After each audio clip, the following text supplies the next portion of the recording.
Jadi gini ya, proses pelunasan jamaah haji kita biasanya menggunakan 2 tahap. Ini sesuai dengan Undang-Undang Nomor 8 Tahun 2019 maupun di dalam PMA 13 ya tahun 2021. Nah, di dalam pelunasan jamaah haji ini di tahap pertama itu praktis sesuai dengan nomor urut, terus prioritas lansia, nah, terus KBIU, terus PHD. Praktis ini di pelunasan di tahap pertama. Nah, namun di dalam pelunasan ini kita selalu ada cadangan lunas. Nah, cadangan lunas ini data yang kita ambil dari nomor urut sebenarnya. Jadi bukan nomor yang loncat-loncat. Jadi nomor urut untuk cadangan lunas. Dan ini amanat daripada hasil pemeriksaan. Harus perlu ada cadangan. Karena tidak semua orang yang masuk data mau berangkat haji itu siap untuk melunasi. Nah, tatkala nanti setelah pelunasan tahap pertama selesai, nah kita akan buka tahap kedua. Nah, tahap kedua ini tentunya kenapa kita beri kesempatan juga tahap kedua?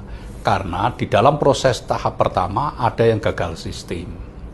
Ya, ada yang kadangkala ya tidak siap dan lain sebagainya. Nah, tahap kedua nanti ada kriterianya lagi. Pertama yang gagal sistem, mungkin nanti ada yang pendampingan, baik pendampingan suami istri maupun pendampingan mahram dan lain sebagainya. Nah, cadangan ini terus membackup sehingga nanti tatkala selesai maka ini cadangan akan naik karena udah sesuai dengan nomor urut. Cadangan akan naik untuk menutupi kota nasional. Nah, kalau sudah terpenuhi kota nasional, terus cadangan masih ada yang cadangan lunas, ini juga untuk membackup tatkala pengisian kloter. Karena ingat, tatkala proses pengisian kloter, ini juga ada beberapa jamaah yang sudah siap berangkat, akhirnya gagal. Seperti jamaah yang sudah masuk asrama, tinggal berangkat itu gagal. Maka inilah cadangan naik sesuai dengan nomor urut. Terus yang kedua, mungkin karena sakit. Ya, sakit, suami sakit, istri ikut dampingi, nggak ikut jadi berangkat. Nah, ini juga nanti akan mengisi. Nah, dalam pengisian cadangan naik ini, pertama sesuai dengan nomor urut. Ya, yang kedua kita prioritaskan orang yang pendampingan, gitu. Nah, ini yang harus kita isi. Terus selanjutnya juga isi masih sama satu provinsi.